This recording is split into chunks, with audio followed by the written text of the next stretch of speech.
Evangelho de Lucas, seu capítulo de número 15. Nós vamos falar dos dois filhos, então vamos ler primeiro do verso 11 até o verso de número 19. Todos compreenderam e acharam, digam amém. Para aqueles que não encontraram, está aí no telão. Diz assim o texto: E disse: um certo homem tinha 2 filhos. O mais moço deles disse ao pai: Pai, dá-me a parte da fazenda que me pertence. E ele repartiu com eles a fazenda. E poucos dias depois, o filho mais novo, ajuntando tudo, partiu para uma terra longínqua e ali desperdiçou a sua fazenda, vivendo dissolutamente. E havendo ele gastado tudo, houve naquela terra uma grande fome, e começou a padecer necessidades. E chegou-se a um dos cidadãos daquela terra, o qual o mandou para os seus campos a apacentar porcos. E desejava encher o estômago com as bolotas que os porcos comiam, e ninguém lhe dava nada. E caindo em si, disse: quantos jornaleiros de meu pai têm abundância de pão, e eu aqui pereço de fome. Levantar-me-ei e irei ter com meu pai, e dir-lhe-ei: Pai, pequei contra o céu e perante ti, e já não sou digno de ser chamado teu filho. Faze-me como um dos teus jornaleiros. E você diga amém. Podeis tomar assento em nome do Senhor.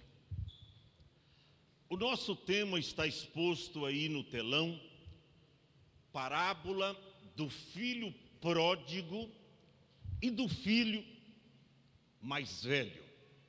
Porque normalmente a gente só fala do filho pródigo, o que saiu de casa e deixou o convívio da família.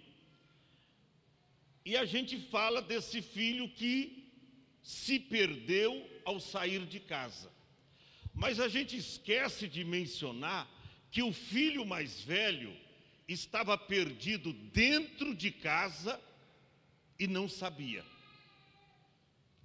É interessante que nesse capítulo 15 do Evangelho de Lucas, Jesus fala de 3 parábolas. Primeiro, a parábola da ovelha.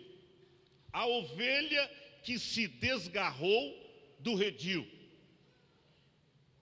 E a Bíblia diz nesta primeira parábola que ao desgarrar esta ovelha do redil, deixou ali o pastor as 99 e ele sai à procura desta ovelha.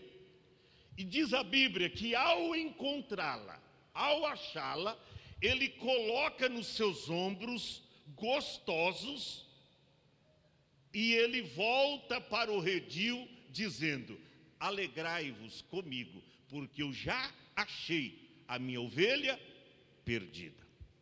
A segunda parábola é a parábola da dracma perdida. A Bíblia diz que ao perder a dracma, o que a mulher faz? Ela acende a luz e ela pega a vassoura e ela começa a procurar a sua dracma perdida. E ao encontrá-la, diz a Bíblia, que ela convoca as suas amigas dizendo: olha, alegrai-vos comigo, porque já achei a minha dracma perdida.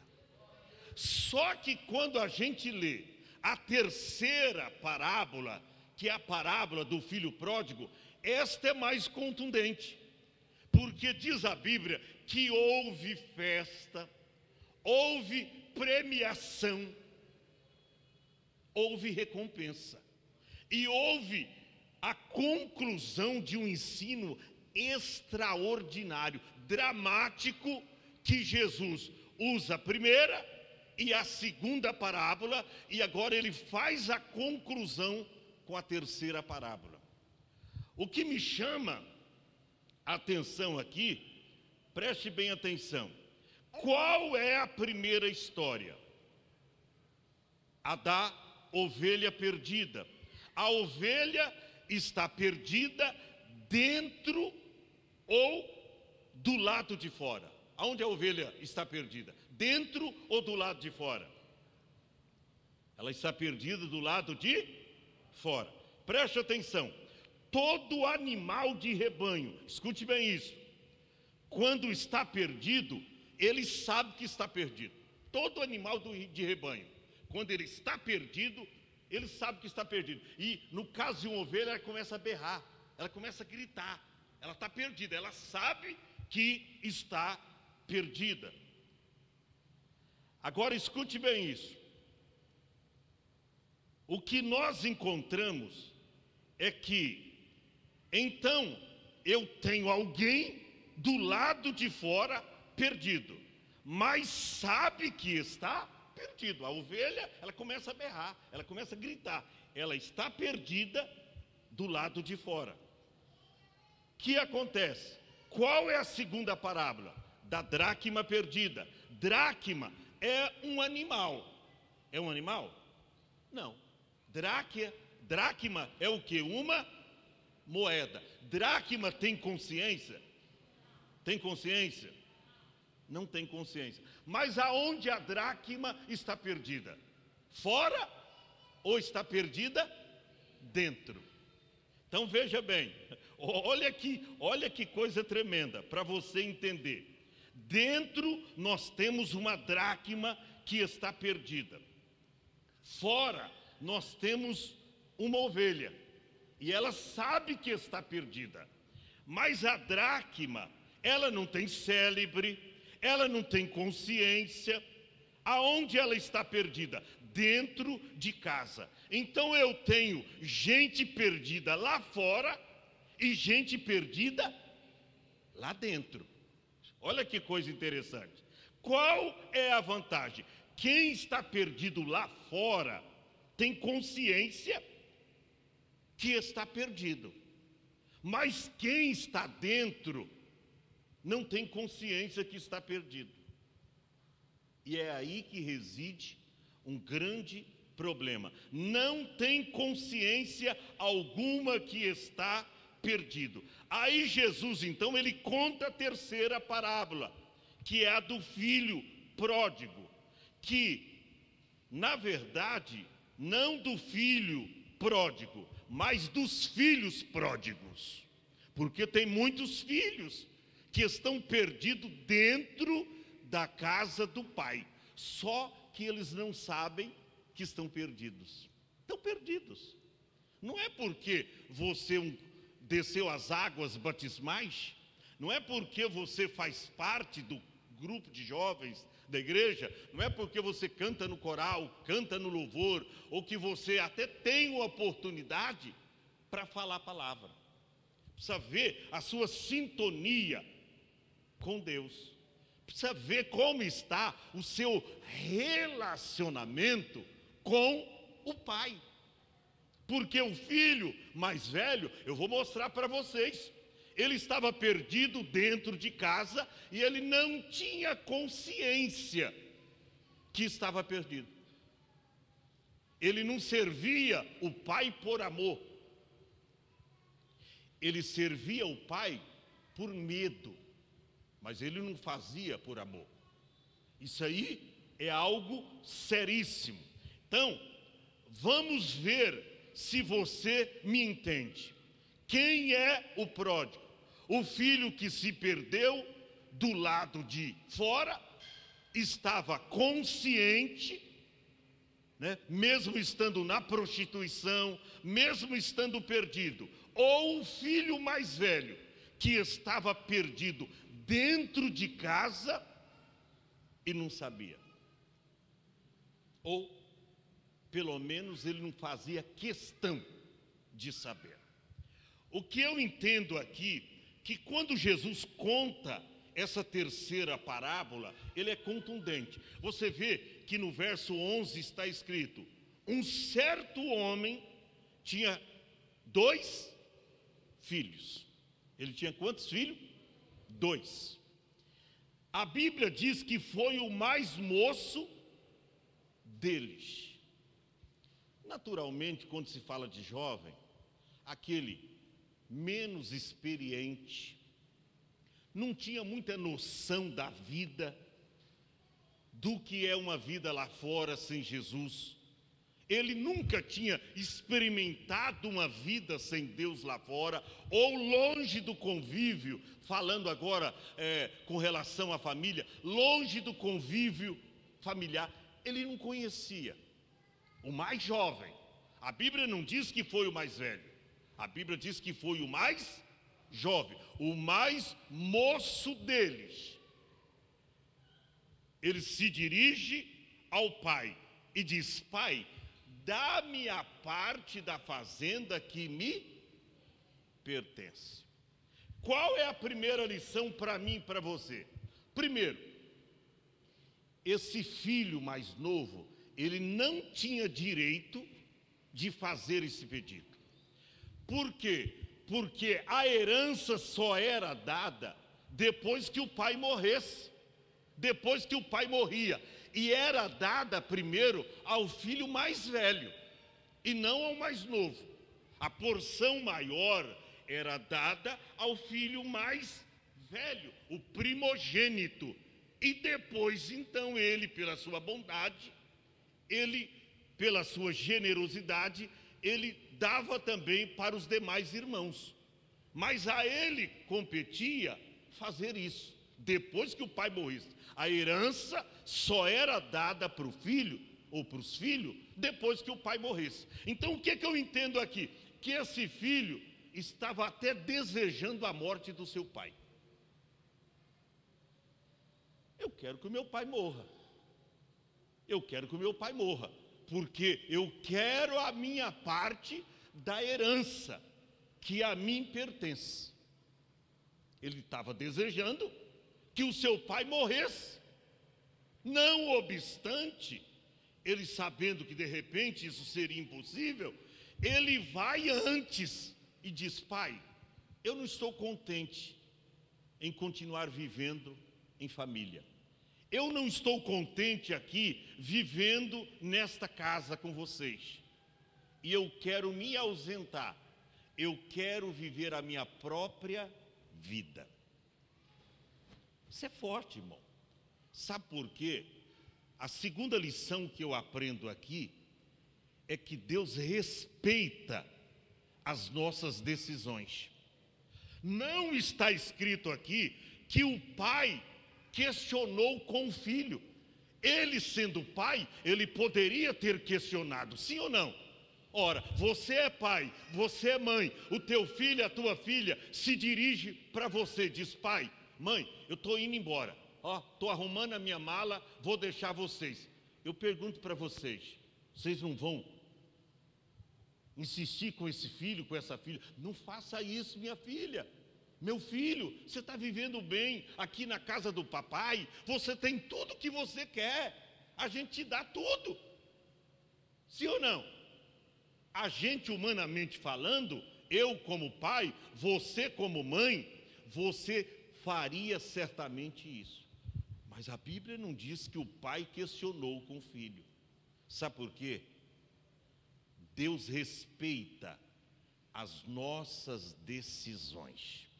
Se você, jovem, se você, irmã, toma uma decisão de deixar a casa do pai, numa boa, você quer sair? Eu quero conhecer o mundo. Eu quero, olha, tem alguns, até filhos de crente, diz que eu nunca conheci o mundo. Mas eu tenho um desejo, porque meu pai me priva, meu pai não deixa eu conhecer o mundo. Mas eu tenho um desejo. E tem alguns que têm enfiado a cara no mundo, irmão, e depois vem arrebentado, porque o mundo é terrível. A Bíblia diz, Paulo escreveu dizendo que a aparência do mundo passa. João mais tarde escreveu: não ameis o mundo, nem o que no mundo há. Se alguém ama o mundo, o amor do Pai não está nele. O mundo passa e a sua concupiscência também. Mas aí João faz a conclusão: mas aquele que faz a vontade de Deus permanece para sempre. Isso me chama a atenção. O pai poderia ter questionado com o filho, mas não está escrito. O filho chega ao pai, verso 12, e diz: pai, dá-me a parte da fazenda que me pertence. E a Bíblia diz em seguida: e ele, ou seja, o pai, repartiu só com o mais novo? Não está escrito isso. Repartiu com eles a herança, a fazenda. Repartiu. Ou seja, ele obrigou o pai a fazer algo que não era o momento para fazer.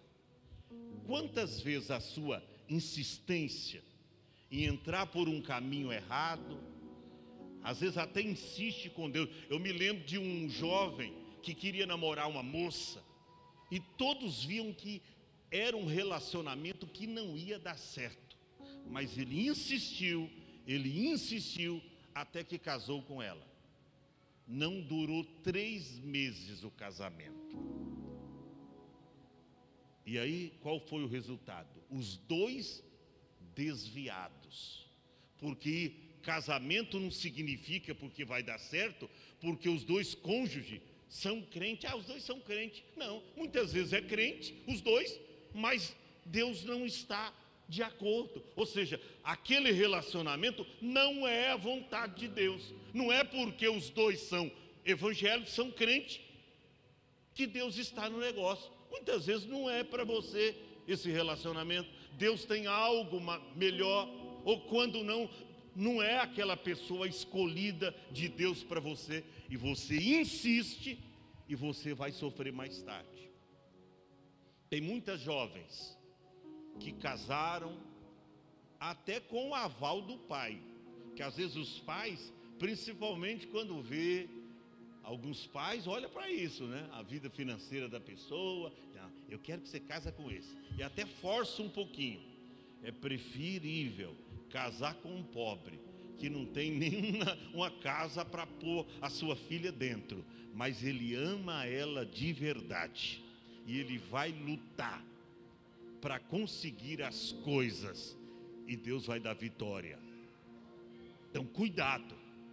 São atitudes que nós tomamos, que mais tarde virá cobrança. A Bíblia diz que o pai não questionou com o filho, não revidou a atitude do filho. Ele poderia ter questionado, ele não questionou. A Bíblia diz: e ele repartiu com eles a fazenda. E aí em seguida, verso 13: e poucos dias depois, não demorou muito, ele ajuntou suas roupas, preparou as suas malas, ele ajuntou tudo, e partiu para onde? Para uma terra longínqua. No original dessa palavra está escrito uma terra remota. Sabe, ele queria estar distante da casa do pai. Ele diz: eu vou para um lugar que meu irmão não vai me achar, minha mãe não vai me achar, meu pai não vai me encontrar. Ele foi para uma terra remota, distante, longínqua. E a Bíblia diz que foi ali que ele desperdiçou. Olha, era um jovem imprudente. Porque ele tinha o que na mão? Ele tinha uma herança. Se ele fosse inteligente, ele ia investir esse dinheiro. Ele ia poupar esse dinheiro. Ele ia gastando conforme as suas necessidades pessoais, mas com inteligência. Porque pode ser uma fortuna. Se a pessoa não tiver uma inteligência, daqui a pouco, eu conheço pessoas que ganharam 50 milhões na Mega Sena. O camarada ficou pobre. Já pensou com 50 milhões? Que só a poupança colocar lá, dá mais de 1 milhão por mês, né? Mais de 1 milhão por mês. O cara ficou pobre. Olha a incipiência, falta de inteligência. Ele pegou e gastou a fazenda. Essa expressão, irmão, é que era muita grana, era muito dinheiro. Eu estava pesquisando mais ou menos quanto tempo esse filho mais novo ficou fora de casa. Porque você lê aqui e você não encontra o tempo. E alguns comentaristas, eles calculam mais ou menos. Tem uma ideia, para gastar uma fortuna dessa, foi mais ou menos 7 anos. Você está pensando que ele saiu de casa e aí 3 meses ele volta? Não, mais ou menos 7 anos para gastar toda a grana que esse filho pegou do pai. Forçado, mas pegou. Mas a Bíblia diz que ele ia ali na terra remota, distante, longínqua. Ele desperdiçou. Desperdiçar é o que, irmão? É pegar o dinheiro e jogar na lata do lixo. É isso. Uma certa feita eu ensinei uma irmã. Cheguei na casa dela para fazer uma oração, uma unção. Aí eu cheguei lá, tinha uma lata. Essas latas, talvez você não entende aqui esse linguajar. É uma lata onde se coloca lavagem. Lavagem é resto de comidas. E lá, como tinha porcos lá, as pessoas traziam uma lata para você juntar resto de comida, para elas levarem para tratar dos porcos. E aí eu cheguei lá, olhei naquela lata, e eu vi a irmã, eu chegando ali, mais de meia panela de comida, arroz branco, ela jogou lá dentro. Eu falei, irmã, mas você está jogando todo esse arroz fora? Ela falou, não, é porque a gente não come arroz esquentado. Eu falei, mãe, você não come arroz esquentado, irmão? E está jogando tudo isso fora, irmão? Ah, entra aqui, irmão, antes da unção, Bíblia. Pelo amor de Deus, irmão, Deus te dá a bênção e você coloca na lata do lixo. Falei, irmã, se a irmã não sabe, calcula quantas pessoas, se não gosta de comer, eu não vou confrontá-la por esse motivo. Não quer comer comida requentada? Amém, mas ponha grão na panela, para que não sobre tanta comida assim. Mas sobrou um tanto de comida, uma lata grande, e ela encheu a lata de comida, arroz branco do almoço. E eu fui à tarde. Ela disse, todo dia a gente faz isso, a gente faz a mais, não sei o que. Falei, está errado, irmão. Desperdício. Então, a Bíblia diz que o jovem desperdiçou. Ou seja, ele pegou e ia jogando dinheiro fora. Como é que ele jogava dinheiro fora? Ele contraiu muitos amigos. Porque quando você tem grana, irmão, como é fácil trazer as pessoas perto de você. Sim ou não?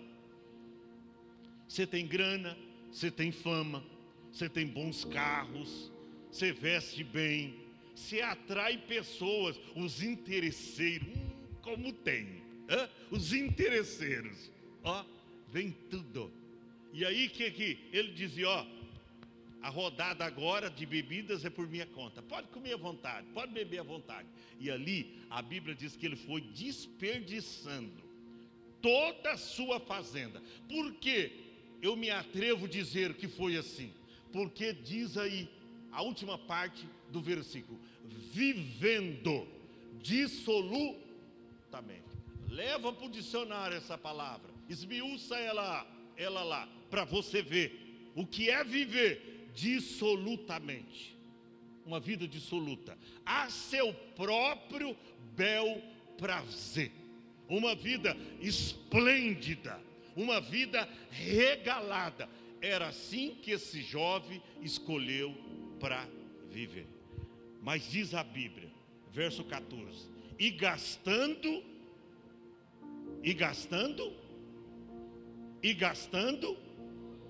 tudo.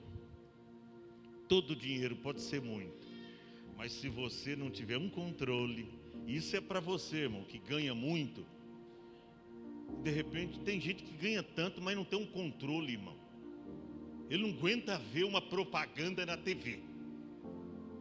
Ele não aguenta ver uma propaganda no mercado. Ele quer comprar o mercado inteiro. Ô irmã, você vai deixar o seu esposo inadimplente. Você vai deixar o seu esposo endividado. Não é o caso daquela viúva que o marido morreu e ele contraiu a dívida.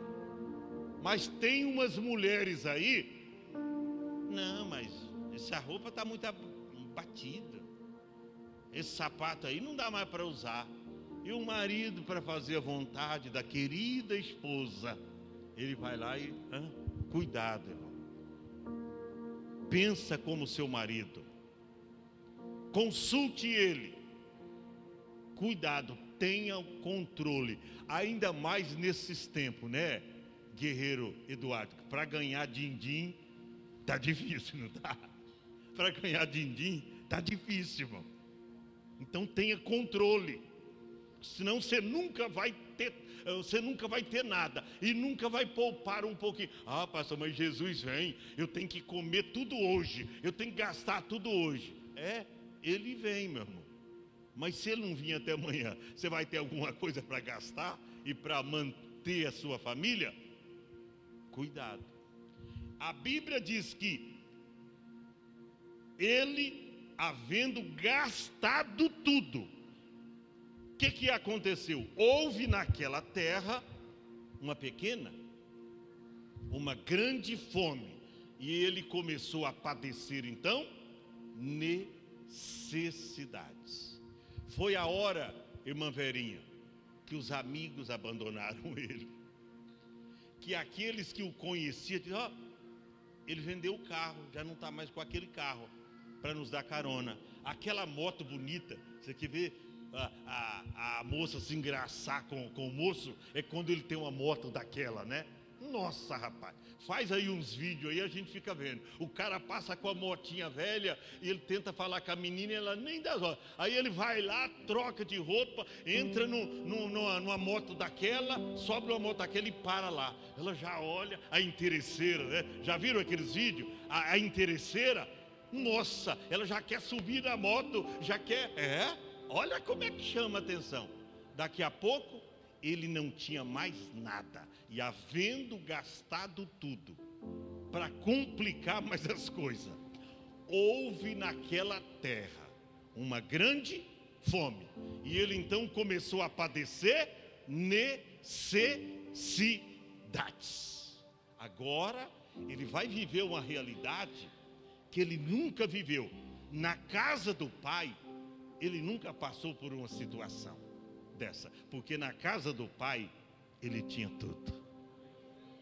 Ele não precisava trabalhar. Ele trabalhava, mas ele não precisava trabalhar, porque na casa do pai ele tinha tudo o de melhor. Mas agora ele estava longe da casa do pai.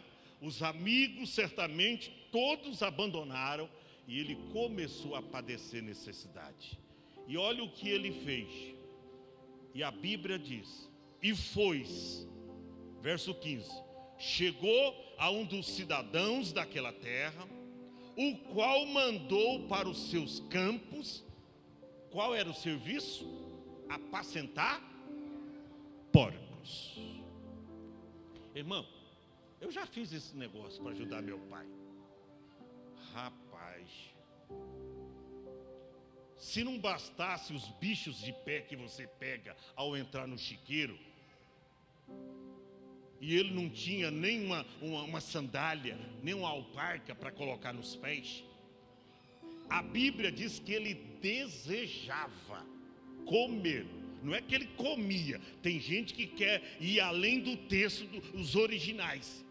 Ele desejava comer, mas até isso lhe era negado. Ele desejava comer as bolotas que os porcos comiam.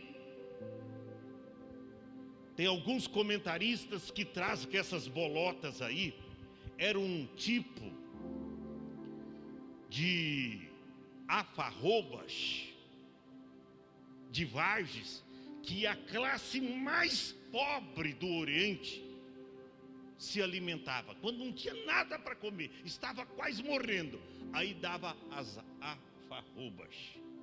Era uma vargem.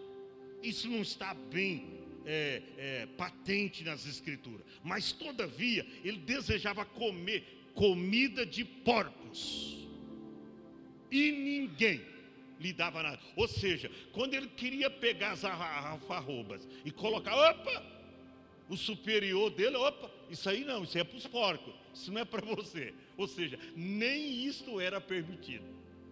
Você já pensou, irmão, o problema que um desviado tem quando deixa a casa do Pai Celestial e enfia o focinho, o nariz no mundo? Eu conheço alguns aqui que eu batizei há 30 anos atrás, há 40 anos quase atrás, eu batizei eles. Eu passo aí, esses dias um foi atravessar a avenida aí, que eu batizei, 50 anos de idade ele tinha, quando morreu. Ele foi atravessar essa avenida aí, um pouquinho, filho do Pinheiro lá, todo mundo sabe aí, amigo do irmão divino, a Rosa conhece, foi atravessar, eu batizei ele nas águas, se desviou dos caminhos do Senhor, entrou na bebedeira, foi atravessar a pista e um carro pegou ele e ceifou a sua vida.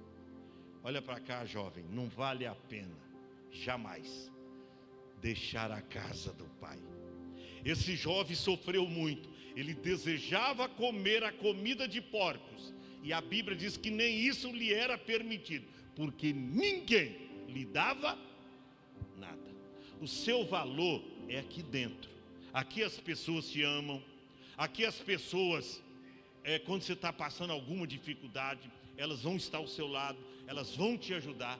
Mas quando você perde o convívio, sai da casa do Pai, a vida lá fora sem Deus é terrível. A Bíblia diz que ele fez o seguinte, olha o que ele fez. Está escrito no verso de número 16: e desejava encher o estômago com as bolotas que os porcos comiam, e ninguém lhe dava nada. E aí é um versículo contundente, o verso 17: e caindo em si. E caindo em si. Eu quero que você redobre a sua atenção para essa expressão. E caindo em si. Equivale dizer que quando ele tomou essa decisão, o evangelista Cleves, ele estava fora de si. Porque é uma loucura alguém estar na igreja, firme nos caminhos de Deus, e a pessoa tomar uma decisão para deixar a casa do Pai e ir para o mundo. É uma loucura, está fora de si. Por isso diz a Bíblia, e tornando em si. Ou seja, então quando ele tomou a decisão, ele estava fora de si, estava eufórico, estava anestesiado. Opa, eu vou conhecer o mundo, que coisa maravilhosa, eu vou para tal cidade, eu vou conhecer novos amigos, terei novos círculos de amizade. Era o pensamento dele. Mas a Bíblia diz no verso 17, é contundente: e caindo em si, disse: quantos jornaleiros de meu pai. Tem uma tradução que diz trabalhadores, né? Que diz jornaleiros, trabalhadores de meu pai, tem abundância de pão, e eu aqui pereço de fome. Ele estava dizendo: olha, na casa do meu pai, os seus trabalhadores têm mesa farta, tem muita comida na mesa, não lhes falta nada. E eles não são filhos, eles são trabalhadores, jornaleiros. E eu, que sou filho, eu estou aqui perecendo de fome. Gente, isso é cruente, isso é terrível. Os trabalhadores de meu pai estão com as mesas fartas, e eu aqui, que sou filho do meu pai, que é rico, eu estou morrendo de fome. Aí eu te pergunto, vale a pena deixar a casa do pai? A conclusão desta parábola não é material, é espiritual. Jesus não estava falando de você deixar a casa do seu pai e em busca do seu sonho. Nananina, não é nada disso não. Isso aqui fala você deixar da presença de Deus, você sair da igreja e você escolher viver uma vida dissoluta lá fora sem Deus. Isso aqui é muito forte. Deus falou muito forte comigo hoje nessa parábola. Agora, o que eu vejo aqui, ele reconheceu as suas falhas, ele reconheceu os seus erros. Quando ele caiu em si, ele reconheceu a sua loucura, a sua tomada de decisão errada. E é por isso, irmão, que ele diz, e tornando em si, ou caindo em si, ele diz, quantos jornaleiros e meu pai têm abundância de pão, e eu aqui pereço de fome. Verso 18. Aí ele diz, atitude corretas. Ele toma o filho mais novo aqui, toma uma atitude, que olha, irmão, me chama a atenção. Porque ele disse, levantar-me-ei e irei ter com o meu pai. Olha para cá, ele estava longe da casa do pai, mas ele não esperou a visita do pai. Porque tem gente que se desvia e quer culpabilizar o pastor. Pastor, não fui na minha casa. O irmão diz, meu filho se desviou e o pastor não foi visitá-lo. O pastor não mandou o grupo de jovens lá visitá-lo. Não. Aqui, ó. Ele levantou sozinho. Ele diz, levantar-me.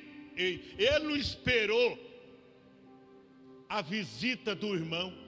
Ele não esperou a visita do pai. Ele não esperou a visita de um anjo. Não. Porque tem gente que fica esperando. Ele caiu só. E ele se levantou sozinho. Por isso que a Bíblia diz, lembra-te, pois, de onde caísse, e arrepende-te, e pratica as primeiras obras. Aí tem gente que é assim. Ele cai, se desvia, e aí, mas a igreja me abandonou. Não, você escolheu viver assim. Agora Deus está te dando uma lição. Eu não quero também dizer que a gente, como igreja, como irmãos, nós temos que faltar com a nossa parte, que é o amor. Porque tem crente, irmão, que a pessoa é só irmão dele quando está pregando a palavra. Ele é só meu irmão quando está cantando no coral. Ele é só meu irmão quando está ajudando na igreja. Mas se ele se desviar e eu passo lá no boteco e eu vejo ele lá, eu não tenho coragem de entrar lá e dar a minha mão para ele e dizer, meu irmão, nós estamos orando por você. Então ele não é meu irmão? Só porque ele se desviou, ele deixou de ser meu irmão? Eu pergunto, só porque ele deixou o convívio do seu pai, agora o seu pai o ignorou, não o tinha mais como filho? Nananina, não. Mas tem crente que é assim, não, é só meu irmão quando está pregando, é só meu irmão quando está em comunhão, é só meu irmão quando está na igreja. Mas se você encontrar ele lá fora, só porque ele está desviado, você vira as costas e você não chega para ele para abraçar e para dizer: meu irmão, conte conosco, tá? Teu lugar está lá na igreja, nós estamos orando, o pastor está orando por você. Ele não tem coragem de fazer isso. E é isso que você diz que tem amor no coração? Que você ama? Que você vê a pessoa lá fora só porque virou homossexual, só porque virou lésbica, só porque enfiou a cara, o focinho no pecado, agora deixou de ser irmão? É irmão. Você sabia que um pastor, ele pode se desviar, ele pode enfiar a cara, deixar a família, mas ele vai ser conhecido como pastor. Pastor desviado, mas vai ser pastor. Desviado, pastor. É um pastor, está desviado, mas é um pastor. Mas tem gente que quer, opa, isso é religiosidade, viu, irmão? Isso não é santidade, não, é religiosidade. Aí que a gente tem que abraçar essas pessoas e dizer: o Pai está esperando vocês. O Pai ama você, volte. Mas será que o pastor vai me receber? O quê? Será que a mocidade vai me abraçar? O quê? Volte lá. Nós amamos você, nós amamos a tua vida. Só que me chama a atenção, só que ele não esperou a visita de ninguém, ele não esperou a visita de anjo. Ele diz: levantar-me-ei. Porque você caiu, irmão, então você tem que se levantar. Fica esperando os outros não, tá? Toma uma atitude. E ele tomou aqui algumas atitudes. Qual? Primeira: levantar-me-ei e irei ter com meu pai, e dir-lhe-ei: Pai, pequei contra o céu e perante ti, e não sou digno de ser chamado teu filho. Faz-me como um dos seus trabalhadores. Ou seja, pai, o senhor não precisa me tratar como filho, não. Se o senhor me tratar como os teus empregados, e eu sei que o senhor trata bem os seus trabalhadores, os seus empregados, para mim, pai, tá bom demais. Eu serei honrado por isso. Mas, irmão, o pai não deixa de ser pai quando o filho toma uma decisão errada.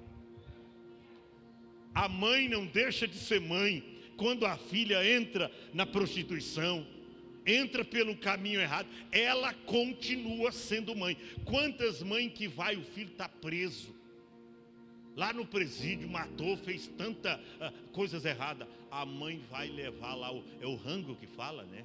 Ou ronco, sei lá como é que chama. Rum, mais ou menos isso, né, irmão? É a comida, o jumbo. Meu Deus, parece que é chumbo, né? Mas é jumbo. Não é verdade, irmão? As mães vai lá, levanta de madrugada as mães para ir levar o jumbo lá. E agora? Ela deixou de ser mãe porque o filho é bandido? Nananina. Não. Eu vou finalizar, mas eu quero dar uma pincelada a respeito do filho mais velho. A Bíblia diz: ele se levantou. Uma outra atitude, não é só reconhecer o pecado que errou, é se levantar. E levantando-se, verso 20, foi para com o teu pai. E é interessante, olha a curiosidade. Se é ele que se levantou para ir ao encontro do pai, quem deveria ver primeiro? Ele ver o seu pai, ou o seu pai vê-lo primeiro?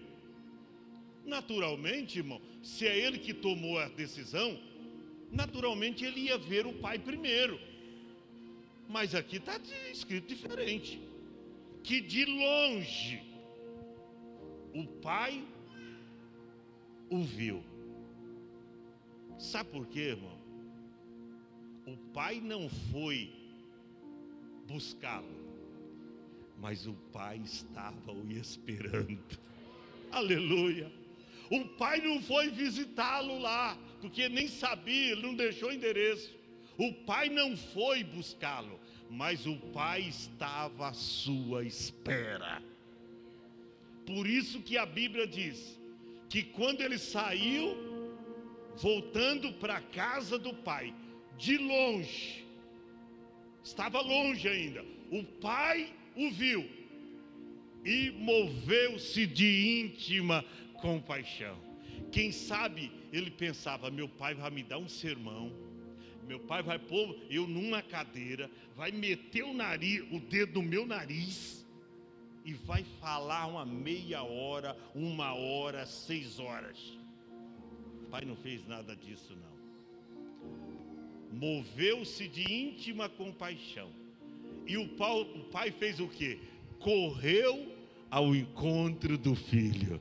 O pai está correndo atrás dos filhos pródigos. O pai está correndo ao encontro dos pródigos desta vida. O pai está correndo ao encontro. A Bíblia diz: correndo, lançou-lhes ao pescoço. E fez o quê? E o beijou. O beijo significava não só a íntima comunhão do pai para com aquele filho, mas o beijo também representava que o pai estava aceitando o filho no convívio da família novamente. E o que aconteceu pós isto? E o filho disse: pai, eu pequei contra os céus e perante ti, e não sou digno de ser chamado teu filho. Ele veio grudado no pescoço do pai, e ele disse essas palavras. O que o pai falou? Eu não te falei, meu filho? Está vendo? Você foi tomar essa decisão. Por que você fez isso? Essa foi a atitude do pai? Não. O que o pai fez? Mudou. Enquanto ele estava falando isso, mas o pai disse, olha aí, mas o pai disse aos seus servos: trazei depressa a melhor roupa, e vestilho, e ponde-lhe um anel na mão, e sandálias nos pés, e trazei o bezerro cevado. Esse bezerro era para ocasiões festivas.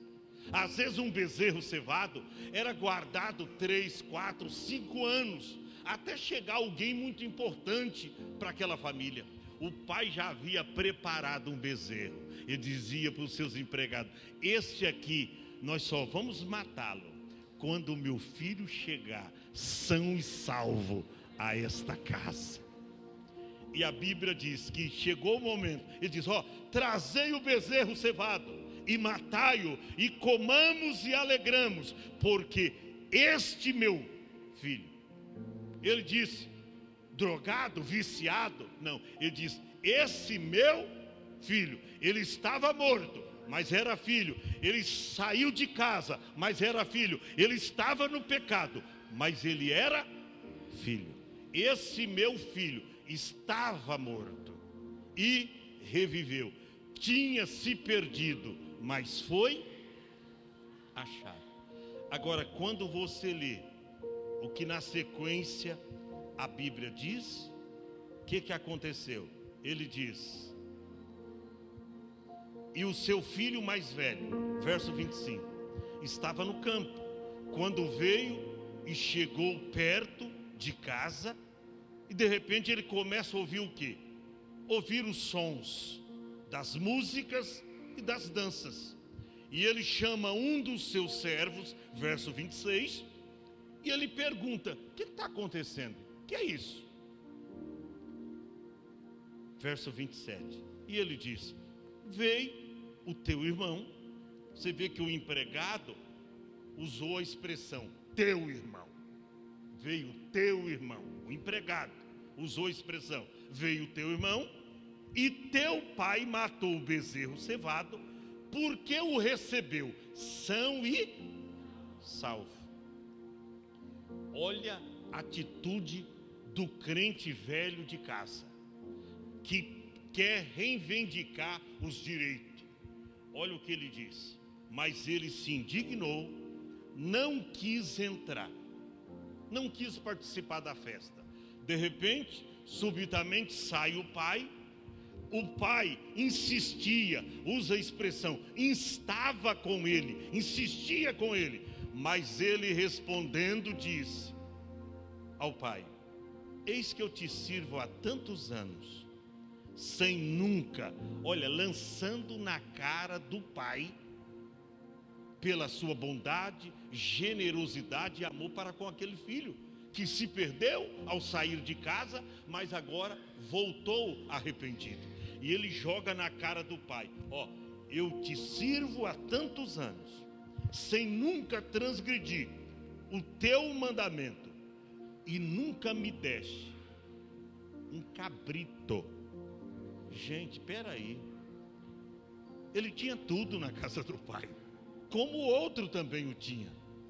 Mas olha o que ele fala. Olha, é perigoso quando o crente, por aquilo que ele faz em casa, ele começa a reivindicar os seus direitos de casa. Ele diz: olha, mas eu estou aqui desde o começo, eu faço isso, eu faço aquilo, ele está reivindicando. Ele diz: ó, eu te sirvo há tantos anos, eu nunca transgredi um mandamento sequer, nunca me deste nenhum cabrito para me alegrar com os meus amigos. Ou seja, ele não queria alegrar com a família, ele queria alegrar com os amigos. Vindo, porém, esse meu irmão, ele usa essa expressão. Como é que ele usa aí a expressão? Vindo, porém, esse teu filho. Ele não usou como usou o empregado. Veio teu irmão. Olha a desconsideração, olha como ele não tinha amor, era apenas um religioso. O filho mais novo se perdeu ao sair de casa. Esse mais velho estava perdido dentro de casa e não sabia. Ele não usou a expressão vindo meu irmão, ele diz vindo teu filho, que desperdiçou toda a sua fazenda. E ele abre um leque que lá não está.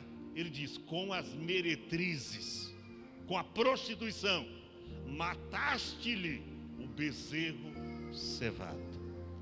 Mas mesmo assim, o pai teve paciência para com aquele filho e disse para ele.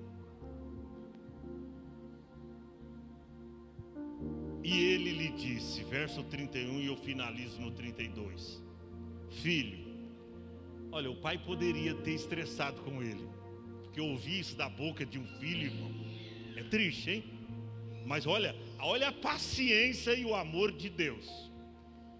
E ele disse: filho, tu sempre estás comigo, aleluia, e todas as minhas coisas são tuas. Equivale a dizer, o pai está dizendo: ó, você não está usufruindo disso aí porque você não quer, porque tudo aí é teu. Você não precisa pedir para mim. Tudo que eu tenho, meu filho, é teu.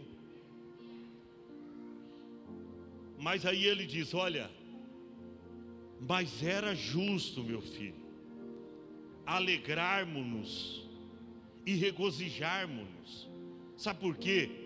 Porque, ó, ele não chamou meu irmão, mas olha o que o pai faz. Porque este teu irmão, que ele não chamou de irmão, ele disse o teu filho, mas agora o pai diz para ele: porque este teu irmão estava morto e reviveu, tinha se perdido, mas foi achado. Gente, isso aqui é extraordinário. Ele cobra do pai aquilo que já era dele. Ele sofre de complexo de superioridade e de perfeição, porque ele acha santo demais quando ele diz: te sirvo há tantos anos sem transgredir os teus mandamentos, as suas regras. ele já se considerava. O outro, ele não considerava o seu outro irmão, porque ele diz: o teu filho. Ele nunca teve o verdadeiro amor e a humildade para aceitar as decisões do seu pai. Fica em pé. Guarde bem esta parábola. Parábola do filho pródigo. Mas a parábola do filho mais velho. Sabe o que eu aprendo aqui? Eu aprendo mais com o filho que saiu de casa. Ele tem mais para me ensinar do que o religioso que ficou dentro de casa servindo há muito tempo. Muitas vezes, irmão, tem gente que é daqui, se perdeu lá fora, e a gente vira as costas para essas pessoas, dizendo: ó, acabou para essa pessoa, não tem mais jeito. Agora só condenação de Deus para ela. Olha para cá. O amor de Deus sobressai. O amor de Deus é superabundante. Olha para cá, o amor de Deus não é limitado, é ilimitado. Quando você olha para um desviado e você diz: não tem mais jeito, aí Deus olha e diz: não, eu ainda o amo. Você olha, você vê vícios, você vê pecado, você vê mundanismo, aí Deus olha, Deus vê talento, Deus vê capacidade, Deus vê humildade nessas pessoas, e Ele diz: eu vou resgatá-la novamente para a minha presença. Eu não sei como você adentrou aqui hoje, mas eu quero te dizer, aprendendo com os erros do filho mais velho, na parábola do filho mais novo, do filho pródigo, aprendendo com o filho mais velho. Por quê? Porque às vezes com o nosso tempo de religioso, você acha que tem alguns direitos de falar com o pai. Quando eu vejo a oração de alguns crentes, eu estava ouvindo alguém, eu encostei Deus na parede, para Deus me responder. Eu estou com a minha mãe há quase 50 anos, há quase 50 dias, no hospital entubada.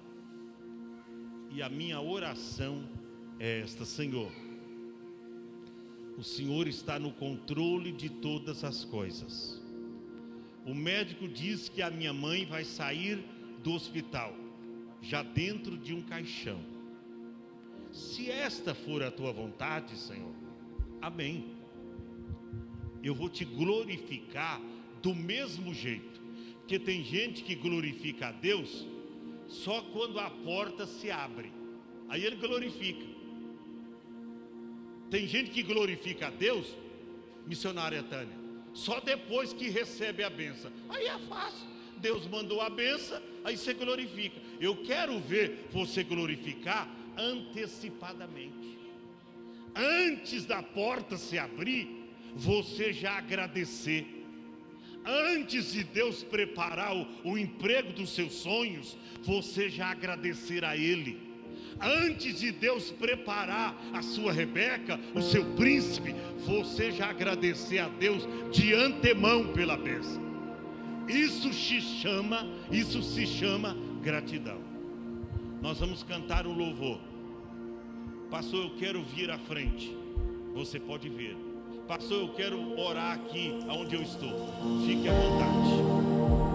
Curve a sua cabeça e vamos louvar.